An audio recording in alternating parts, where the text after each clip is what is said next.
Энэ юм биш үү? Бүгдээрээс мэдсэн уу? Канада улсын Ванкувер хотод суудаг Мина байна. Энэ удаагийн Канадын амралтын өдрөөрөө гүзээлцэн, бөөрөлцөн, жимсээ түүхээр хөдөө явлаа. Зарим хүмүүс мэдж байгаагаар Ванкувер бол Канада Америк хоёрын бараг зааг дээр байдаг хот. Тэгээд энэ гүзээлцэн жимс түүх газар маань Америкийн яг хэлээр ёсоор байгаад очдог газар байсан. Тэгээд Америкийн хэл дээр оршиж байгаа энэ замыг Tig Avenue, Tig өргөнчлөө гэж нэрлэдэг юм лээ.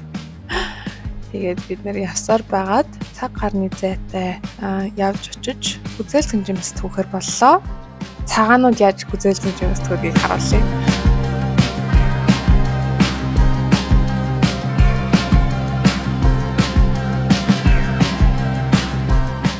Тэгээд цагаанууд гэдээ худлаа ярьсан шүү. Ерөнхийдөө бол Хойд Америкт амьдарч байгаа бүхэл хүмүүсийн иймэрхүү байдлаар жимс ногоогоо түүж болно.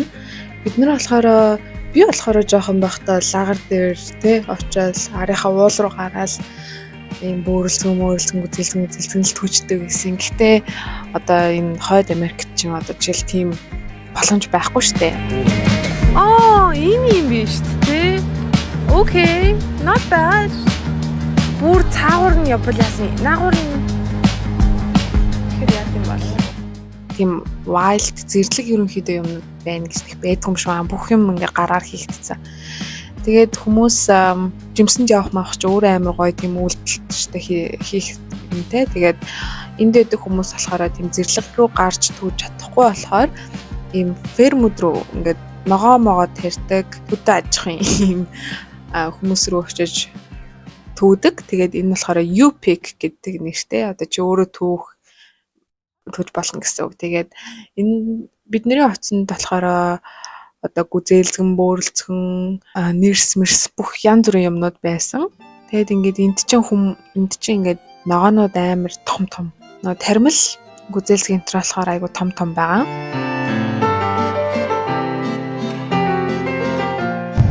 За энд ингэдэм байна. Контейнер саваа өөртөө авчирч болно. Эсвэл саваа эндээс худалдаад авч болно.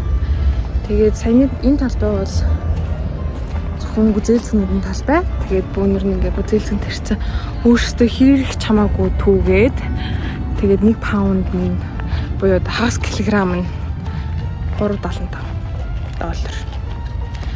Тэгээд янз янзын бээрүүнүүд байгаа. Нэрс тэгээд юу бас байгаа. Тэрийг нь бас одоо түн.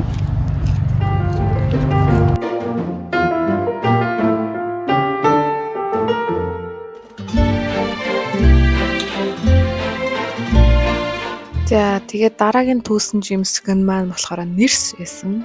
За эндхийн нэрс айгуус сонио. Монголд болохоор нэрс амар гоё юм ам цэнхэрэнг болохоор тэгэл нэг гоё юм час гисэн амттай байдаг штэ. Тэгээ эндхийн нэрс болохоор амар том. Тэгээд юм ам цэнхэр болгодоггүй. Тэгээд жоох нэг юм амт муутай. Тийм нэрсэсэн. Гэхдээ яг ингээ оргонгоос охинтой гэдэг шиг. Гоё ясаа яг жимс түүх явцсан бол агай гоёсэн. Тэгээд бид нар өөрсдөө ингээ жимс мэмснүүдэд түүгээд ингээд нөгөө нэг касн дээрээ бас зарчээд юм бэлээ. Тэгээд касн дээрээ бас хөөх юм зармагны машинтай. Тэгээд зармага бас ингээд өөрсдийнхөө одоо гүзээлцэн нэрс бол нисээрээ хийгээд ингээд зардаг юм бэл. Тэгээд бид нэр тэднийг нь бас тэр зармгийн нийцсэн бас яалтчихгүй гоё жимсээр шууд хийсэн болохоор гоёмстай байд юм лээ.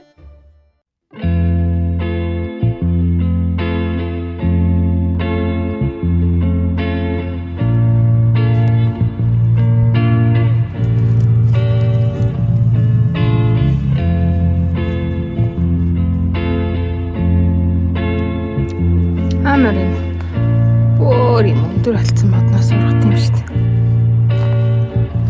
Бомбоноо.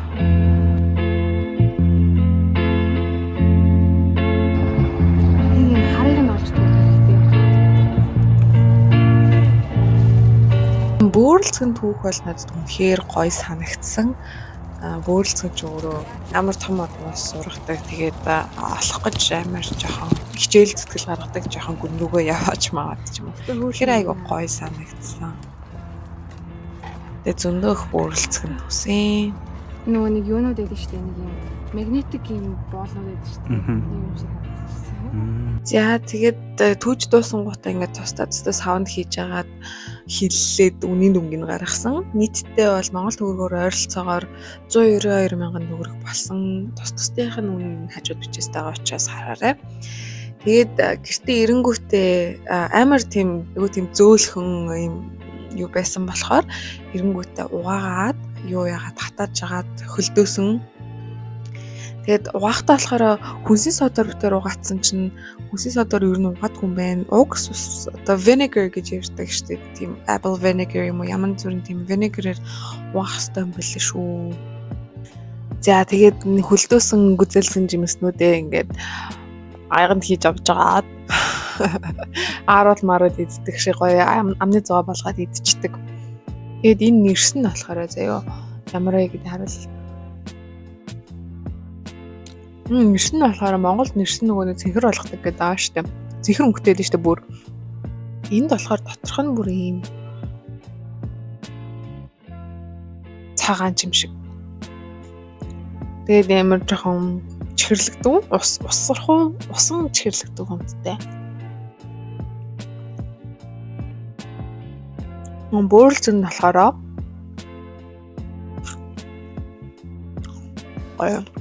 Яг юм хар бөөрөлцөн нь болохоор гоё чихэрлэг. Хүчтэй амттай нэрсэгээ бодвол үзэлцэн нь бол угаасаа Монголын нөгөө нэг шарган мартын үзэлцэн үлээж гүцгүй. Жохон махтай шарган мартад амир гардаг гэсэн. Тэгээд тэр үзэлцэн нь хийсэж гүцэхгүй мэдээж гэхдээ амар том энэ үзэлцэн зөндөө төстэй Монголд.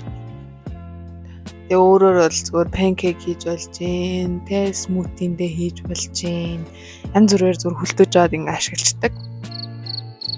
Ашигласан. За тэгээд энэ удаагийн жимсэнд явсан маань болохоор Америк, Канадад ер нь ирснээсээ хойш анх удаа ингэж жимсэнд явж байгаа. Би өмнө нь болохоор Монголд байхад бол түрүү хэлсэн шиг Монголд байхад бол зүгээр уул руу гараад тэгээ оймод руу очиод гүзээлгэн бөөрөлцгөн бол бөөрөлцгөнөө түгээл явдаг штэ нэрсмэрсээ түгээл. Тэгээ энд болохоор ялчгүй нөө зэрлэг байгаль руу гарч нэгдүгээрт тэгж явах нь болдог ч юм уу болдгүй ч юм уу мэдэхгүй. Тэгээ ер нь байхгүй бах. Тэгээд байвал бодомж нь замын хажуу мажуугаар байдаг штэ. Тэгээ ямар тач ингээд фарм дээр очиж түүсэн анхны удаа байсан. Тэгээд гоё таалагдсан. Угаасаа зэрлэг байгаль байхгүй юм чинь тэгэж ингэж түүхээс өөр арга байхгүй. Би болохоор анх нөгөө ингэж фарм дээр очиж жимсхний түүд юм байна.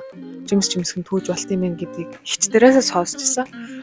Манай хичнэрээ Америкт очиод бас айгүй удаан жил амьдарч байгаа хүмүүс байдаг. Тэгээд бараг 10 жилийн өмнө ч анх сонсоод ингээ фарм дээр очиж өөрсдийнхөө гүцэлсэн жимсийг ингэж түүдэгээ тэгэж түүхээр явлаа гэж тэгтэн би анх сонсоод юу яатцیں тэр фарм дээр очиж түүгээд хат яадیں чи адилхан биш штэ тэр гэж бодоод уул руу гарч жимс түүх нь гоё штэ гэж бодоод лсэн чи юу яатцیں хэдий ухааны бодчихсон чинь яг өөрөө бас ингээ түүгээд фармас жимсгэн түүгээд явах цаг бас байдгийм байна.